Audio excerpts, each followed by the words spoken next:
Diceritakan, ada sebuah desa yang terkenal dengan masyarakatnya yang pelit. Padahal, mereka semua memiliki banyak harta dan tanah. Lahirlah seorang anak bernama Nash'at, dari orang tua yang terbilang miskin. Saat ia berumur 10 tahun, ia menjadi anak yang pintar lagi hafal Al-Quran. Tetapi, saat itu pula ayahnya meninggalkannya. Pamannya enggan untuk mengurusnya, walaupun ia seorang yang kaya. Begitu juga dengan masyarakat desa. Sang ibu pun terpaksa membawanya untuk pergi kepada saudara-saudaranya di kota. Di kota, Nash'at bersekolah serta melanjutkan pendidikannya hingga menjadi orang yang sukses lagi taat beragama. Ia bekerja bersama paman-pamannya dalam sebuah perusahaan. Hingga akhirnya ia pun menjadi seorang yang kaya raya. Suatu hari, Nash'at mendengar bahwa kabar para penghuni desa tempat ia dilahirkan ingin membangun sebuah masjid, yang mana mereka mendapatkan subsidi tanah dari pemerintah. Nash'at pun mengetahui bahwa penghuni desa tersebut sangat pelit. Sampai-sampai 6 bulan pun telah berlalu dan tak sepeser pun terkumpul untuk biaya pembangunan. Ia pun pergi dengan sebuah mobil mewah ke tempat yang akan dibangun masjid itu. Tak satu pun orang yang mengenalinya. Ia memberikan sumbangan yang sangat banyak, hingga menutupi setengah dari biaya pembangunan. Orang-orang pun menyambutnya dan menanyakan namanya. Akan tetapi, ia langsung pergi dan memberitahu bahwa ia akan datang kembali setelah 2 bulan untuk melihat sampai mana proses pembangunannya. 2 bulan berlalu, dan Nash'at pun mendapati bangunan sudah mulai berdiri. Ia pun memberikan sumbangan lagi, tanpa meminta apapun dari mereka kecuali doa.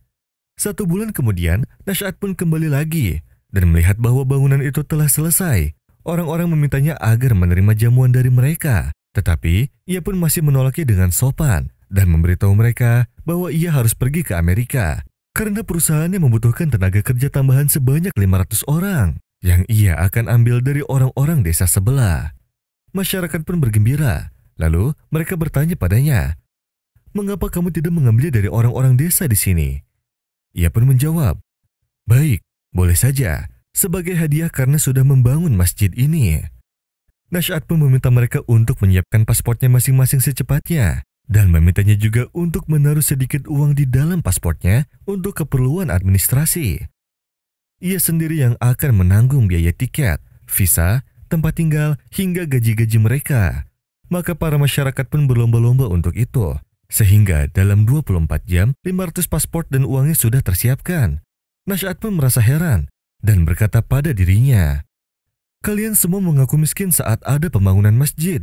Sampai-sampai tak satu pun batu tertanam dalam 6 bulan. Tetapi sekarang kalian rela mengeluarkan uang sebesar ini." Sesudah Nash'at mengambil uang-uang itu, ia memberitahu mereka bahwa ia akan menyelesaikan urusannya. Setelah 2 minggu, Nash'at mengirim paspor mereka yang sudah jadi ke alamat masjid. Mereka menunggu kedatangannya sampai sebulan, tetapi Nash'at tidak juga datang. Setelah 2 bulan, masyarakat desa dikejutkan akan kedatangan ibunya Nash'at, yang mana mereka masih mengenalinya. Saat mereka melihatnya turun dari mobil mewah, mengenakan pakaian yang sama mewahnya, rasa malu pun timbul di dada mereka. Masyarakat pun menanyai kabar anaknya, dan ia pun menjawab bahwa anaknya akan datang sebentar lagi bersama pamannya. 1 jam berlalu, Nash'at pun tiba bersama pamannya dengan mobil baru.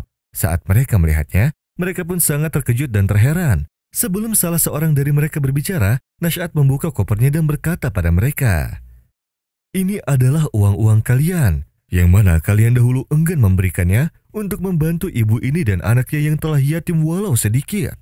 Seakan-akan kalian tidak pernah mendengar hadis Nabi Shallallahu Alaihi Wasallam. Orang yang menolong janda dan orang miskin seperti orang yang berjihad di jalan Allah. Bahkan kebakilan kalian tidak cukup sampai di sini. Dengan Allah pun kalian bakil. Sampai kalian enggan bersedekah untuk pembangunan masjid ini, padahal kalian sangat butuh dengan masjid ini. Sampai sekarang aku masih bingung, apa gunanya dengan kalian menyembunyikan harta-harta kalian? Kalian tidak mau memakainya di dunia, dan tidak juga kalian bawa mati. Ambillah uang ini, mungkin kalian membutuhkannya sekarang." Maka masyarakat desa pun meminta maaf kepada Nash'at. Sejak saat itu, mereka mengumpulkan uang guna membantu orang-orang yang sedang kesusahan. Mereka juga meminta Nash'at agar mau tinggal kembali bersama mereka, hingga ia dapat melihat sendiri ketulusan hati mereka.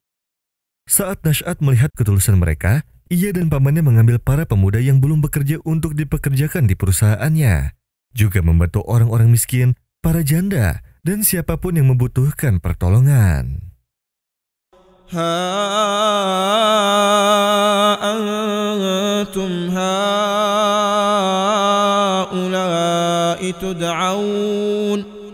tud'auna litunfiqu fi sabilillahi faminkum man yabkhal ومن يبخل فإنما يبخل عن نفسه والله الغني وأنتم الفقراء وإن تتولوا يستبدل قوما غيركم ثم لا يكونوا أمثالكم.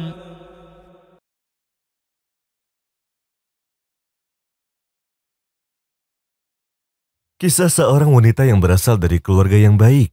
Dia terkenal dengan akhlaknya yang baik. Begitu pula dengan ayahnya.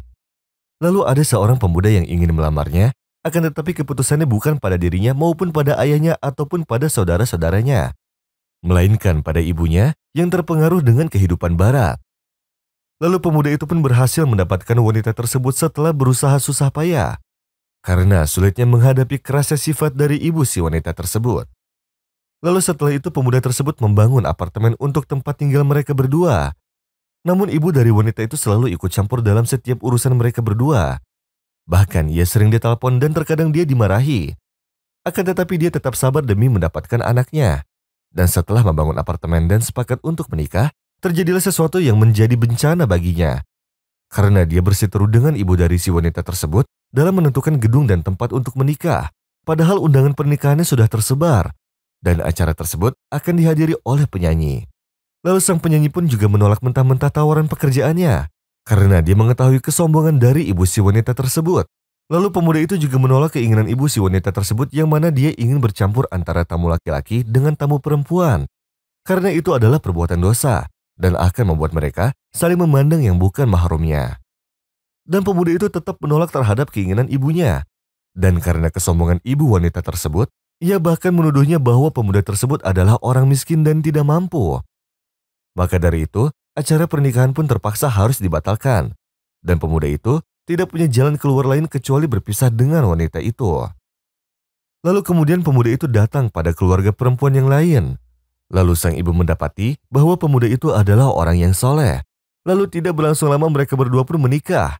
Lalu mereka berdua dikaruniai anak-anak yang soleh. Berbanding terbalik dengan perempuan yang pertama, yang mana ia belum menikah juga hingga berumur 43 tahun, dan tidak ada seorang pun yang mendekatinya ataupun menerimanya.